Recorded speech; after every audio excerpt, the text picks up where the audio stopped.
Marguerite Kirsten, South Africa.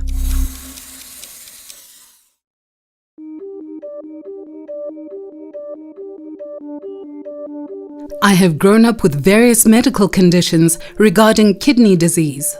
My work is investigated by the internal workings of my own body.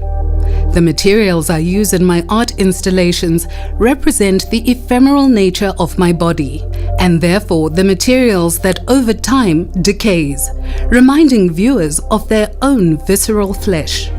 My work references how the body is rendered abject through the psychological effects of the medical industry, specifically my own body.